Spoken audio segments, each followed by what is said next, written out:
మీరు ఎవరు ఏ పార్టీ గెలిచారు అనే విషయాన్ని మీరు ఒకసారి గుర్తుపెట్టుకోవాలి. నీతి నిజాయితీ కనుక లేనప్పుడు మనం రాజకీయాలు రాకూడదు. అలాంటి ఉన్నవాళ్ళు మాత్రం మనుగడ సాధించడం అవుతుంది. కాబట్టి నేను వెళ్ళిన కార్పొరేటర్ని కూడా ఖండిస్తున్నాను. అలాగే తీసుకెళ్ళినటువంటి మరి తెలుగుదేశం నాయకులు కూడా నేను తీవ్రంగా ఖండిస్తున్నాను.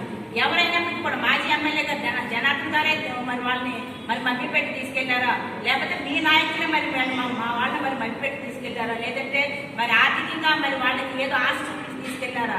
ఇది మాత్రం ఇలాంటి పరిస్థితుల్లో ఇలాంటివి చేసినంత మాత్రాన మరి మాకు ఇంకా కూడా, ఎందుకంటే వార్డులో మీరు ఏ యొక్క కార్పొరేట్లో మరి ఏ జెండా మీద అయితే మరి గెలిపొందారో ఆ వార్డులో ప్రజలకు మీరు ఖచ్చితంగా కూడా జవాబుదారీగా ఉండాలి.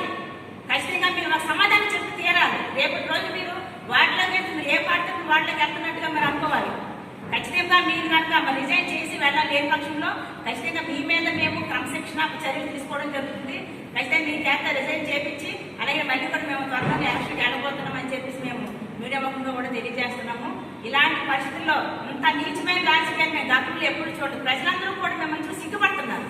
అసలు ఇంత రాజకీయం ఎంత నీచంగా చేయాలన్నా, ఎందుకంటే మేము ప్రతి ఒక్కరు కూడా మా జగన్మోహన్ రెడ్డి గారు ఒకటే మాట్లాడుతున్నారు. ప్రతి ఇంటికి కూడా ఏదైనా నా వల్ల మీకు మంచి జరిగిందని కానీ మీరు నమ్మినట్లయితే ఖచ్చితంగా నాకు ఓటు వేయండి అని. మీరు ఎందుకు అడగలేకపోతున్నారు?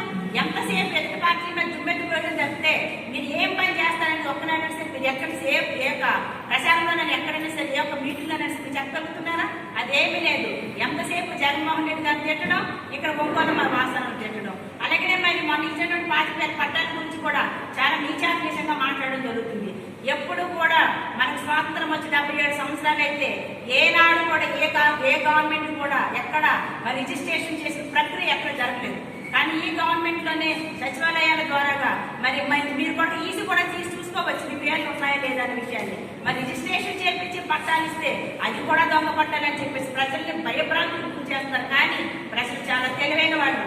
ఖచ్చితంగా ఈ విషయాన్ని ప్రతి ఒక్కరు కూడా తెలుసుకుంటున్నారు.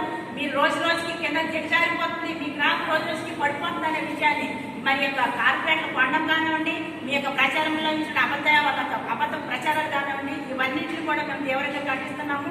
మీరు ఏ పని అయితే చేస్తున్నారో, మీ గవర్నమెంట్ వస్తే మీరు ఏ మంచి పనులు చేస్తారు, ప్రజలకు ఏం చేస్తారనే విషయాన్ని తెలుసుకొని ఆ రకంగా మీరు ప్రచారంలోకి వెళ్తే కాస్త గౌరవం దొరుకుతుంది తప్ప ఎంతసేపటికి కూడా మరి మా పార్టీ మీద కానీ, మా నాయకుల మీద కానివ్వండి, మా సీఎం గారి మీద కానివ్వండి, మా వాసన మీద కానివ్వండి అవాకులు చవాకులు పేరితే ఖచ్చితంగా ఇంకా 10 రోజులే టైం ఉంది. వచ్చే మరి 13వ తారీఖు అంతా కూడా ఈ టైంకి ఎలక్షన్ కూడా కంప్లీట్ అయిపోతుంది. ఖచ్చితంగా ప్రజలు నిర్ణయించాలి గెలుపుకోవటములు తప్ప మీరు చేస్తున్నటువంటి నీచమైన పనులకి ప్రజలే మీకు బుద్ధి చెప్తారని చెప్పి సందర్భంగా మీకు తెలియజేస్తూ, ఎక్కడి నుంచి అయినా సరే కార్పొరేట్ మిగతా వాళ్ళని సరే నేను హెచ్చరిస్తాను. ఏంటంటే వాసన మనకు రాజకీయ భిక్ష పెట్టారు.